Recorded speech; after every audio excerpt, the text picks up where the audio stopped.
You know that moment where everything in your life quietly shifts, and you don't even realize you're standing on the edge of a cliff until later, when it's too late to back away. That moment for me started with a paper bag, 3 rolling apples, and a woman with eyes like late autumn rain. I'm Ethan. I'm 25, born and raised in Vancouver. I work in graphic design at a mid-sized marketing firm, nothing fancy. And I wasn't looking for anything or anyone. But sometimes, the universe finds you anyway. It was a Wednesday. I remember because Wednesdays were delivery days at my mom's place. She was recovering from a hip surgery and I'd promised to help her for a month. After dropping off some soup and arguing with her about her refusal to use the walker, I headed to the grocery store, just for some apples and almond milk. That's it. I was halfway out the automatic doors when I saw her.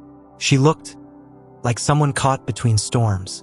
Long caramel brown coat, red scarf tossed carelessly over her shoulder, and one overfilled paper bag slipping from her arms.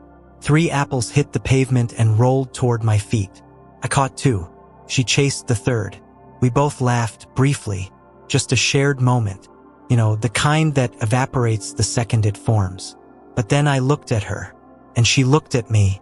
"Thanks," she said, breathless. "Are you always this sweet to strangers?" And I swear to you, something in my chest skipped. Not my heart.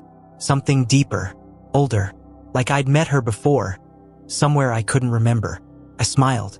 Only to ones carrying apples and trouble. We walked together to her car. She told me her name was Maya, not Maya. Masaya, soft and precise, like she was used to correcting people gently. She had just moved into the neighborhood. Said she worked in tech marketing. Freelance, mostly, but I do some consulting for Braden & Co. Do you know them? Braden & Co.? Yeah. I knew them. That was the firm our company was merging with. We just had a mandatory meeting that morning about integration. Names, roles, restructuring. Her name hadn't come up, but maybe that's because she wasn't just some random consultant. Something about the way she spoke told me she knew more than she let on. Still, I helped her load the groceries. She smiled again, this time with a softness that made my chest ache. "You're sweet," she repeated. "That's rare." I laughed nervously. "I think I just like helping people who drop apples." She paused. "You know, you have a good face for not hiding things.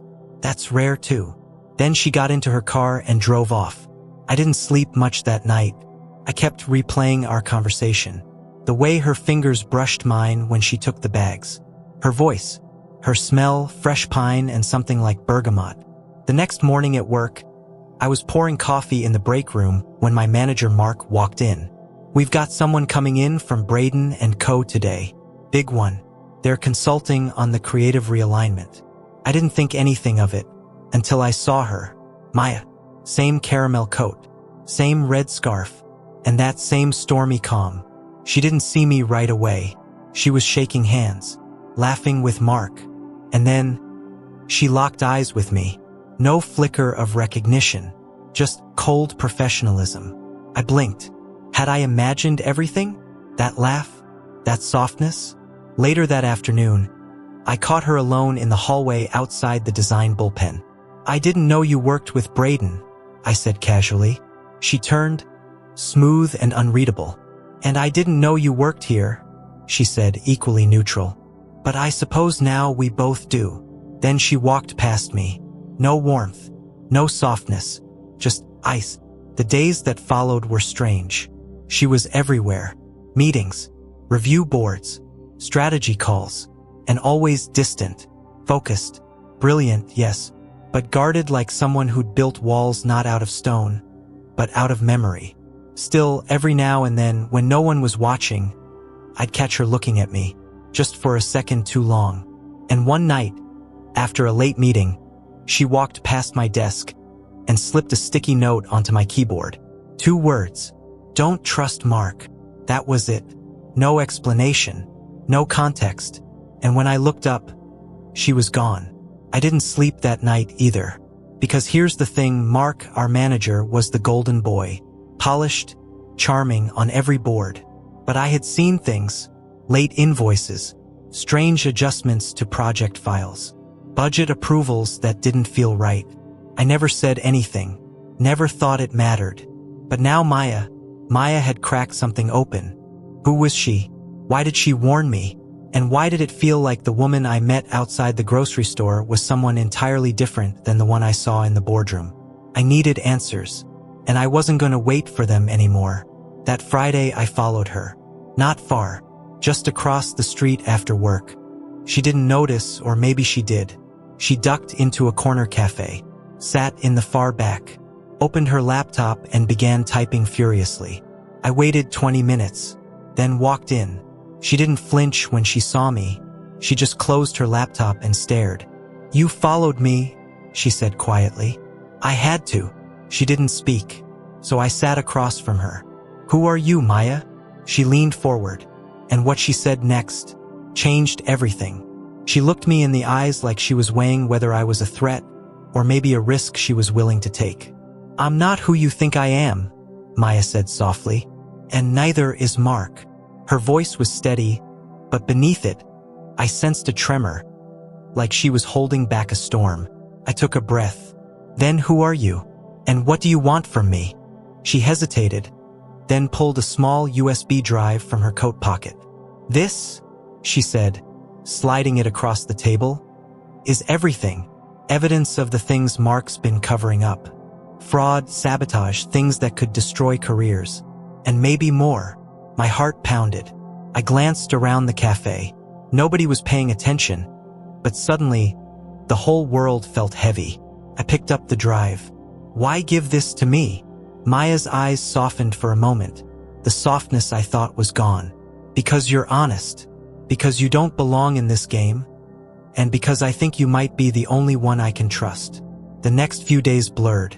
I spent every spare second digging through files on that USB, numbers, emails, schedules. Mark's involvement became clearer. A web of lies tangled with personal vendettas, hidden agendas, and betrayals stretching back years. Maya became a constant presence at work, sometimes by my side, sometimes in the shadows. One evening, she invited me to a quiet bar. We sat close under dim amber lights. The music was low, the world outside fading. "I never wanted to get involved in this," she said, voice cracking just a little. "But Mark, he's not just a corrupt manager. He's dangerous. I found out too much and now I'm being watched." Her hand brushed mine. The contact was electric, and for a second I forgot the danger. I wanted to tell her everything. About my messy family, my father who abandoned us, my mother's silent pain. But I stayed silent. The moment was fragile. Then she leaned in and whispered, "Are you always this sweet, Ethan?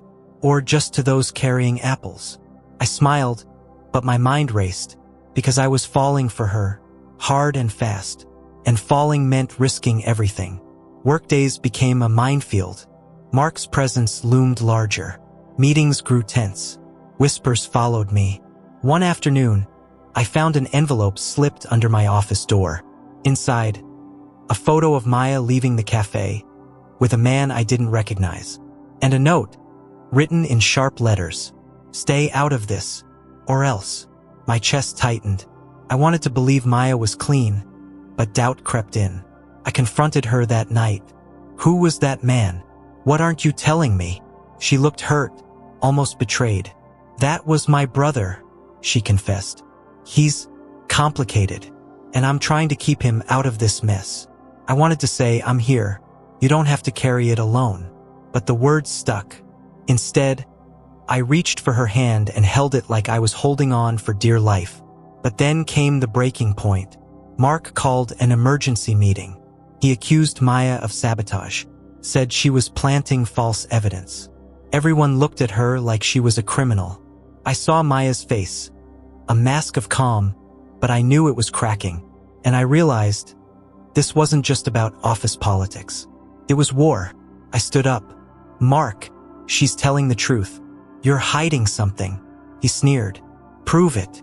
That night, I stayed up late watching security footage I'd managed to get from a friend in IT. There it was.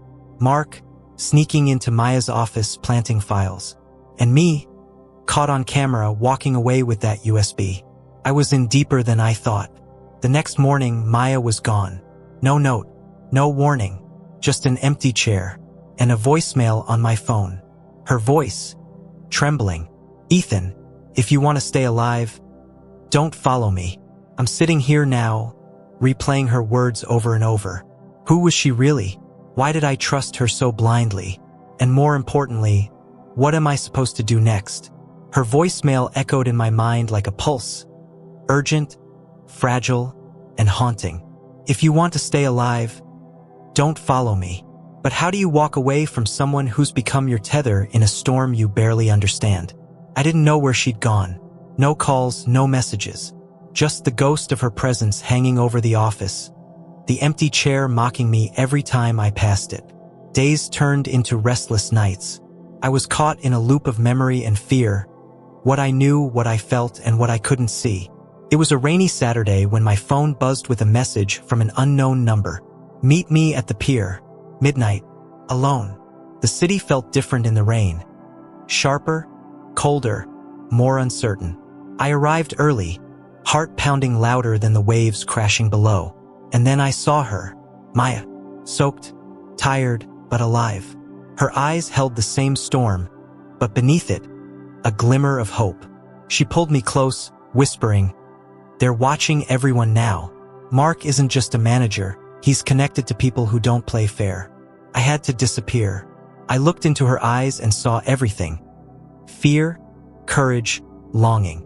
"I didn't want to drag you into this," she said, "but I couldn't run without you." Her hand found mine, fingers intertwining, grounding me. Over the next weeks, we worked in shadows, uncovering the truth behind Mark's web. We faced threats, lies, and betrayals that cut deep. But through it all, our connection grew, raw, honest, and real. I met her family, complicated as they were, and she met mine, the fractures, the pain, the love. Our worlds collided, imperfect but beautiful. One night, after a narrow escape from one of Mark's men, we sat under the stars. Maya's voice was soft. "I always thought I had to be strong alone," she said. "But with you, I've learned that strength is letting someone in." I squeezed her hand. "That's what love is, isn't it? Not just holding on, but letting go of the fear." Reflection. Looking back, I realized that moment outside the grocery store. The apples, the smile, the softness. That was the universe's way of throwing me a lifeline. Maya taught me that love isn't just a feeling. It's courage. It's risk. It's trust when everything else is uncertain. Sometimes the people we meet in the smallest moments carry the biggest truths. And sometimes, those truths save us. This is the story I've never told anyone. Call it, "I helped her with groceries." She said, "Are you always this sweet? Thank you for listening, Ethan."